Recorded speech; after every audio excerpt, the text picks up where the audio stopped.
اس کے پاس 10 سکوں کی رسید آ گئی. تو لوگوں نے کیا کیا کہ بجائے سونے کو یعنی کہ گولڈ کو استعمال کرنے کے انہوں نے آہستہ آہستہ وہ جو رسید تھی وہ جو ریسپٹ تھی اس کو یوز کرنا شروع کر دیا.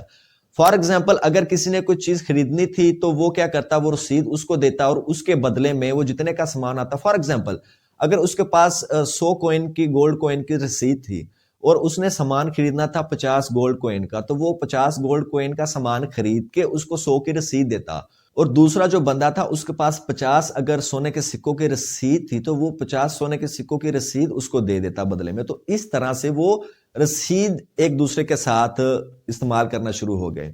تو بادشاہ نے دیکھا کہ لوگوں نے رسید کا استعمال کرنا شروع کر دیا اور اس کے پاس جو ہے ڈھیر لگ گئے ہیں سونے کے گولڈ کے, اس کے پاس بہت زیادہ ذخائر ہو گئے ہیں. تو اس نے کیا کیا, اس نے اپنی رائے کو بتایا, لوگوں کو کہا کہ اگر کوئی کاروبار کوئی بھی بندہ شروع کرنا چاہتا ہے تو وہ میرے سے سونا لے سکتا ہے, لیکن اس کے بدلے میں اگر وہ 100 سونے کے سکے لیتا ہے تو واپسی میں فار ایگزامپل اس کو 5 ایکسٹرا سکے دینے پڑیں گے یا 10 ایکسٹرا سکے دینے پڑیں گے. تو یہ اس نے ساتھ ایک شرط رکھ دی.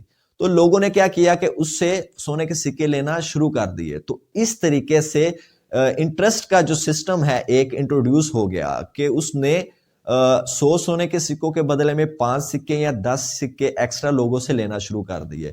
تو آج کا جو ہمارا بینکنگ کا جتنا بھی نظام ہے وہ سارا بیس ہی اسی چیز پہ کرتا ہے. اسی چیز سے یہ سارا بینکنگ سسٹم انٹروڈیوس کروایا گیا. جس طرح بارٹر سسٹم سے گولڈ کی طرف لوگ آئے, گولڈ سے ریسپٹ کی طرف آئے یعنی کہ پیپر کرنسی کی طرف, تو اس کے بعد یہ سارا سسٹم بینکنگ کی طرف منتقل ہوا. اور آج جو ہمارے بینک کام کر رہے ہیں وہ بھی اسی طریقے سے کر رہے ہیں.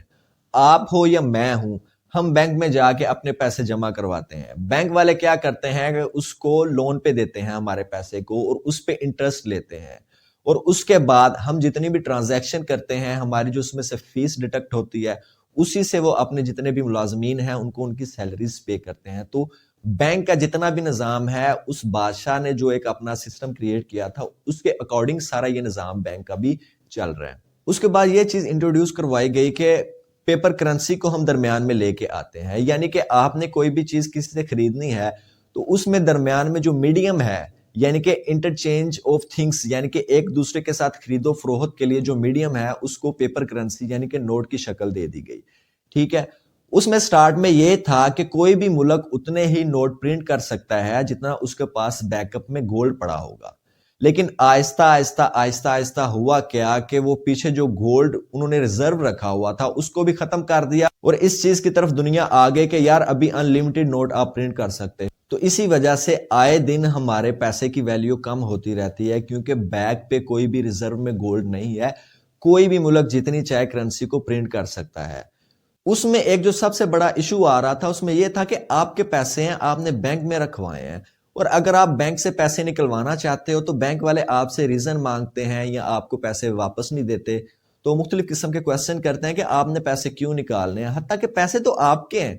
بینک کو تو چاہیے کہ آپ کو پیسے واپس کر دے, لیکن بینک آپ سے پھر بھی ریزن مانگتا ہے کہ بھائی آپ نے کیوں نکلوانے ہیں. تو یہ ساری جو جتنی بھی اس میں پرابلمس آ رہی تھی ان کو سارٹ آؤٹ کرنے کے لیے 2009 میں ساتوشی ناکاموٹو, وہ ایک بندہ ہے یا ٹیم ہے کسی کو کچھ پتا نہیں ہے, اس نے کیا کیا کہ بلاک چین ٹیکنالوجی پہ کرپٹو کرنسی کو انٹروڈیوس کروایا. یعنی کہ اس نے بٹ کوائن کو دنیا میں انٹروڈیوس کروایا تاکہ آپ اپنے پیسے کو کسی کو بھی پوری دنیا میں سینڈ کر سکو اور آپ کو کسی کو بھی جواب نہ دینا پڑے کیونکہ پیسہ آپ کا ہے اور آپ خود اس کی حفاظت کر سکو. کیونکہ بینک میں بہت سارے ایشوز درپیش آتے ہیں اور پیپر کرنسی میں بہت سارے ایشوز پیش آ رہے تھے, اس وجہ سے یہ بٹ کوائن درمیان میں یعنی کہ کرپٹو کرنسی کو درمیان میں لا کے کھڑا کر دیا گیا. جس طرح سٹارٹ میں لوگ گولڈ کو جو ہے ایکسیپٹ کرنے سے انکاری ہو رہے تھے اور آہستہ آہستہ انہوں نے ایکسیپٹ کر لیا, حالانکہ وہ ایک میٹل ہے, وہ کچھ نہیں دے سکتی آپ کو. اسی طرح ابھی بھی لوگ سٹارٹ ہے اس کا اور اس کو اڈاپٹ کرنے سے لوگ گھبرا رہے ہیں. مختلف کنٹریز جو ہے نا اس کو اڈاپٹ نہیں کر رہے کیونکہ اس کا سٹارٹ ہے اور آنے والا وقت ہے ہی اسی چیز کا. تو اس طرح ایک نئی کرنسی کرپٹو کرنسی کے نام سے دنیا میں انٹروڈیوس ہو گئی تاکہ آپ کا پیسہ جو ہے آپ کے پاس محفوظ رہ سکے, آپ کو کسی کو جواب دہ نہ ہونا پڑے اس کے بارے میں, اور جتنا بھی ہمارا بینکنگ کا نظام ہے کہ آپ کو اپنے پیسے نکالتے وقت بھی آپ کو ڈیٹیل دینی پڑتی ہے کہ کیوں نکال رہے ہیں، کس وجہ سے نکال رہے ہیں.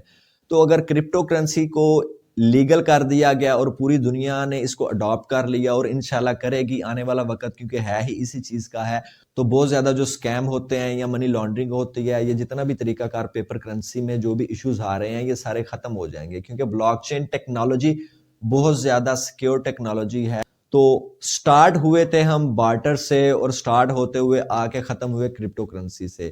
جس طرح گولڈ کو لوگوں نے اڈاپٹ نہ کیا اس وقت اور آہستہ آہستہ اڈاپٹ کیا، اسی طریقے سے ابھی وہ کرپٹو کرنسی کو بھی اڈاپٹ نہیں کر رہے لیکن آہستہ آہستہ کریں گے. تو امید کرتا ہوں کہ میری آج کی اس ویڈیو سے آپ کو جو ہے نا ایک ایولیوشن آف منی کے پیسہ کس طریقے سے وجود میں آیا یا اس کا کیا پورا سائیکل ہے آپ کو سمجھ آیا ہوگا. تو میں پھر سے آپ کو ایک شارٹ سی ڈیٹیل بتا دوں کہ بارٹر سسٹم سے شروع ہوا تھا، ٹھیک ہے، ایک چیز کے بدلے میں دوسری چیز آپ لے لیتے تھے. اس کے بعد گولڈ پہ آیا، گولڈ کے بعد اس کی رسیدیں بنی، رسید کے بعد بینکنگ کا سارا سسٹم جتنا بھی انٹرسٹ ہے، سود کا نظام اس میں جتنا بھی ہے بینکنگ کا، یہ سود پہ چل رہا ہے. تو یہ سسٹم آیا. اس کے بعد آہستہ آہستہ پیپر کرنسی آئی. پیپر کرنسی سے آپ کے پاس اے ٹی ایم آئے کہ آپ اے ٹی ایم مشین کے ذریعے نکال سکتے ہیں. اور اس کے بعد کرپٹو کرنسی انٹروڈیوس کروائی گئی تاکہ آپ کا پیسہ سیکیور رہے اور آپ کے پاس رہے. تو امید کرتا ہوں کہ میری ویڈیو سے آپ کو ایولیوشن آف منی کے بارے میں کافی کچھ جاننے کو ملا ہوگا. تو انشاءاللہ ملتے ہیں نیکسٹ ویڈیو میں. ابھی ہمیں اجازت دیں. اللہ حافظ.